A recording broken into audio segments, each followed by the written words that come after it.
Hey there, welcome back. Once again, it is time for the golden age of DC Comics 365 days, where I take this beloved hardcover coffee table book given to me about 2 decades ago by one of my best friends, and it has been surfing my coffee table ever since. It has been a constant source of great comic book conversation, the kind that we used to have in the comic book stores on any given Wednesday. It's that I am trying to reproduce here, right now, today with you. So thank you so much for tuning in. If you love comics as much as I do, you found the right channel and the right show for you. Thank you so much for tuning in. This is a 2004 Abrams Press publication. This is written and curated by Chip Kidd, Les Daniels, and Geoff Spear, rather. And there is a link in the description to the Amazon page where you can get your own copy. It's going to look great on your coffee table. You can play along at home, and it makes a great gift for a geek. I know. The golden age of DC Comics runs between 1938 and 1955. The Silver Age from 1956 until 1970. The Bronze Age, I'm a Bronze Age baby, 1970 to 1985. And the Copper Age begins in 1985. How are you doing today? I hope you're feeling wonderful and you're doing well and you're healthy and everything is looking better every day. Let me wet my whistle, please. I do a lot of talking.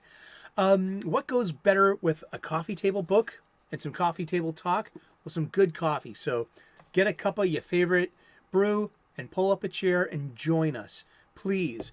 And this is the time of the show. I start off every show with this. It's called the escapism caveat. Activism is very important. The earth needs help. People in it need help. The animals, the plants, the environment, we all need help. But activism has a really bad side to it, a shadow, one could say, and kind of a bully mentality as well. It's invaded the spaces that comic book fans and fiction fans and sports fans have come to rely upon for something that is equally important as activism. It's called escapism, the ability to leave behind the world's many problems, whether they're interpersonal or global. We can leave behind the world's problems and forget about them just for a few minutes. Kind of like that time I went golfing. I recall the biggest thing was I didn't think about anything about that damn ball for 3 hours. And it was really, I can see the whole attraction to why, golf is so popular. I blanked my mind. I thought of nothing about that ball for 3 straight hours. And it was very freeing. And that's a really good experience when it comes to escapism. So you can leave this world with your imagination and go to a different place, be spirited away, be a different person. You could be a good guy, a bad guy. You can be a space alien fighting an evil empire with a laser sword. You can be a pirate on the high seas. You can root for the home team. And this is the power of escapism. But activism has encroached in all of our escapist fun. I mean, I have an acute case of compassion fatigue now. I mean, it's better to ignore the activists now and their important messages because they just don't know when to quit. They don't know where to stop. They don't have a boundary. Shouldn't all people have their boundaries and respect other people's boundaries? And why doesn't this apply to the activists? Well, having your nose rubbed in the shit all the time and it gets boring and tiresome. Well, we're trying to reach and teach you all.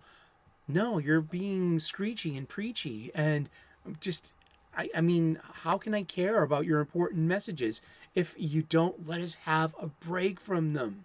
So please, remember the importance of activism and don't let an activist ever bully you. Don't. Stand up to them. All bullies are cowards. Seriously, they really are. If they try to dogpile you, stick to your guns. Seriously, literally and figuratively. Yeah, so let's get to it. We're gonna use this book for its intended purpose. It's a 365 days book. We're gonna open up to today's date. It is July the 18th. We're gonna look at some art. We're gonna read the blurb, and then we're gonna talk about comic books. And you know what? We're gonna talk about comic books every day for the rest of the year. So let's get to it. It is Superman, and it's art by Al Plastino from Superman number 89, May of 1954, right near the end of the golden age of comics. And check out this panel. It's Superman, and he's destitute, and he's panhandling. Spare a dime for a cup of coffee, lady? Superman, you ought to be ashamed of yourself. A man with your abilities, you should be working for a living. Yeah, working. Yeah, like a lot of us do. Let's read the blurb. Of course, Superman hasn't really become destitute, although he never seems to use his powers for gain, and is apparently content to struggle along on Clark Kent's reporter's salary. In this story, Superman helps a handful of homeless men regain their place in society. At the same time, he apprehends a blackmailer preying on wealthy citizens who are ashamed of relatives who have become hobos. A hobo is an antediluvian term for a homeless or an unhoused person. This story presented in this splash page as a role reversal comedy. It is actually a throwback to the socially conscious stories of the 1930s, where Superman started. And we're going to talk a bit about Superman's evolution from his humble origins, from his genesis, to what we have today. And when he started out, he was a bit of a champion of the little guy. We're going to read this from the Superman wiki. Superman's so big, he's got a wiki all of his own. The superhero stories in this era are characterized by their everyday plots, dealing with gangsters, criminals, corrupt politicians, and the like, rather than the supervillains and aliens that would come to be common in the later era. For much of this era, Siegel and Shuster were still directly involved in the Superman comics one way or the other, though the presence of other writers and artists was increasing. And so when Superman began in 1938, we had just come out of something called the Great Depression, which the global economy had pretty much collapsed in the wake of World War I, rather, and this happened right before World War II. In World War I, the Allies won. Yet let's look up the dates of the Great Depression. Why not? It's not just something we all go through interpersonally. The Great Depression was the worst economic downturn in the history of the industrialized world, lasting from 1929 to 1939. So it was a 10-year span of lots of joblessness. There was also if you've ever heard of the Dust Bowl, let's look that up real quick. What was the Dust Bowl? What was this Dust Bowl you're talking about? The Dust Bowl was a drought given to the stricken parts of the southern plains. And let's see. And it was around in the 1930s, the 1920s and 1930s. Severe drought hit the Midwest and southern Great Plains in 1930. Massive dust storms began in 1931. And by 1934, an estimated 35 million acres of formerly cultivated land had been rendered useless for farming, while another 125 million acres, an area roughly 3/4 the size of Texas, was rapidly losing its topsoil. Regular rainfall returned to the region by the end of 1939, bringing the Dust Bowl to the close. So we had this double whammy in America of the Great Depression and the Dust Bowl. So Superman, he was created during that time by Joe Siegel and Jerry Shuster. How am I flubbing that after so long? Jerry Siegel and Joe Shuster. And so early on, Superman would be fighting for the little guy. He was meant to represent the downtrodden. And even today, there's an argument about, well, so Superman was always a champion for social issues. And that's why we were returning to that original model using comics in particular as a platform to be for activists.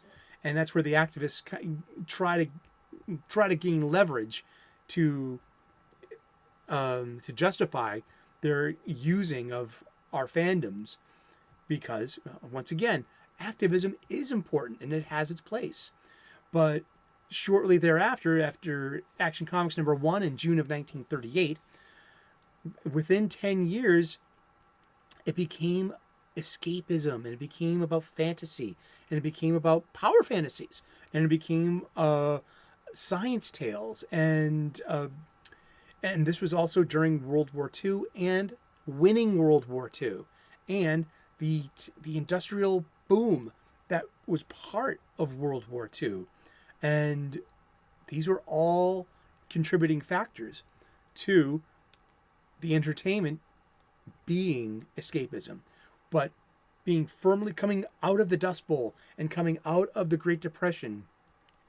That was the fertile imagination where Superman came from. One of the biggest songs at that time was called "Brother, Can You Spare a Dime?" And it was one of the best known songs of the Great Depression.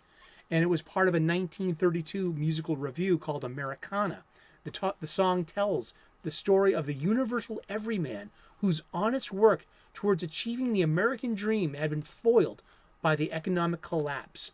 So this story right here is really harkening back to Superman's genesis. Spare a dime for a cup of coffee, lady? Well, brother, can you spare a dime? Sister, can you spare a dime? It's all the same, huh? And we've been talking about comic books, and we're going to be talking about comic books every day for the rest of the year. So tune in tomorrow, 3 p.m. U.S. Eastern, and we'll find out who we're talking about when we turn the page tomorrow. Thank you so very much. Like and subscribe. Turn on those notifications. Ring that bell. I would love to be able to earn your subscription. I make daily content. We talk about comic books every day. I'm a professional chef. I share with you some cooking hacks. I'm also known as the Sultan of Soup. I have soup shorts, and they're pretty good. Check them out. And I'm a spiritual guy, an amateur theologian, an ordained minister. We talk about gratitude and spirituality on this channel. So hopefully, if you're feeling low, something such as a gratitude list can really help you find and regain your purpose. I believe in this, and I'm going to pay this forward by sharing this with you. So please tune in where we make daily content, and sometimes I find bunnies in the morning having their breakfast before the sunrise. It's really cute little nature videos. And if the sky's clear and there are planets out in the sky before the sun rises, I point out the planets that we can see with our naked eye. I love this kind of stuff. I hope you love it too, and show that by tuning in and giving us giving us a subscription here. Thank you so very much. God bless. Namaste. Good luck, and we will see you tomorrow again in the funny pages. Cheers. Thanks. Bye bye.